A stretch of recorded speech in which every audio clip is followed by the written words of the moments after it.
Hey gang, Dirty Rob from the Gazelle Sports Dirty Herd and the West Michigan Trail Runners here with another shoe review. For those of you hoping for the Saucony pair again, I'm sorry, you're going to have to wait one more week. This week, we're talking Nike Terra Kiger number 2. Nice improvement over Terra Kiger number 1. I've had them both. I have about 40-50 miles in this version. Let's talk about what I like that they did to it. Starting with the laces on our way, top to bottom. Simple flat lace, nice and bright. Nike loves their color. I had a little problem with the laces. Mine kept coming untied. Nothing major. I didn't have to stop and retie them. Our route at Robinette's is 5 miles. There's a whisker under 5 miles. If I double knotted this, just at the end, I could feel them loosening a little bit. They never actually came untied. They just loosened. I've heard of other people not having that problem. I'm not a little guy. I have size 14 feet. A lot of pressure on the shoe to do its job. This came a little loose on me. That's my opinion. Not a big deal. But if I had gone a 10K or more, I would have had to stop and retie them, I think. Working our way down from there, you see this really cool kind of alternate color blue or gray around the heel counter, which they added for this version. It wasn't in the last one, so it's nice for a little extra fit and stability. Underneath the heel collar and down the eyelets, it's a regrind material. It's recycled, great for the environment, but it does add a touch of durability, some high stress areas, and really improves the fit, I thought. Underneath the regrind along the eyelets, you see the burrito tongue wrapping from the medial side to the lateral side. If you're not a fan of burrito tongues, you're going to hate this shoe. Personally, I'm not usually a fan, but this shoe I liked, at least the upper. It fit really well. Much improved over the last one. It is a performance fit shoe, though. I'm going to give you that warning. It has a fly wire wrapping the midfoot. It's a pretty shallow toe box.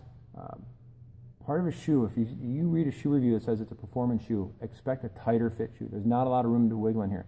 My foot couldn't splay out to the complete comfortable level it wanted to, but I expected it. It's a performance shoe.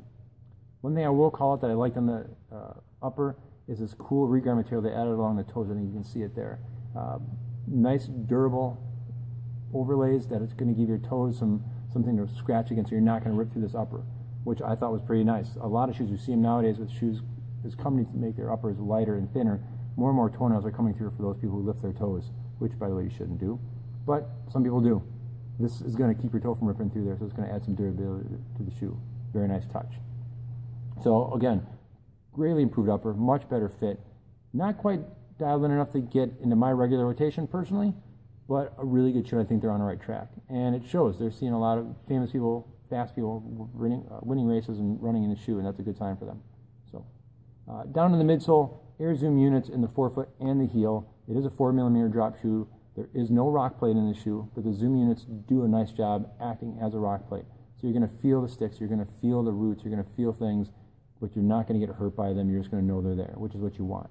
It'll help you with your proprioception and your balance as you move around things on the trail. Looking at the outsole, nice sticky rubber, low profile lugs there. Not the gnarliest outsole for gnarly terrain. If you're running a sandy trail, a wet, muddy trail, I might rethink this shoe. If you're running buffed out summertime trails here in Michigan, though, you are going to fly in the shoe. It is super fast. They announced it as, I think, like a 9.2 or 9.3 ounce shoe. Certainly sub 10 ounces. My size 14 is 10.6. That's almost unheard of. That's pretty nice.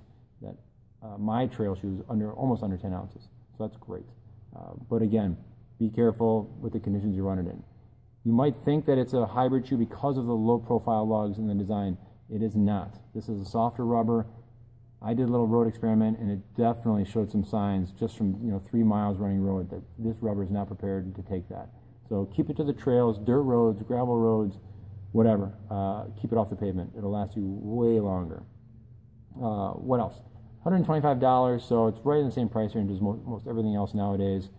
But again, I think it's going to be a nice durable shoe after, again, only 50 miles. Isn't any excessive wear other than when I did do it in my road experiment. But the upper looks great. There's some good dirt on it.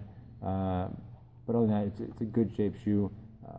No complaints. So again, Terra Kiger 2, $125 on sale now. Be sure to come check it out. And you should try it at the Dirty Herd, I think. Every Sunday is 4 o'clock until spring. Then we move to 6. Come check us out. Until then, I'm Dirty Rob. I'm out.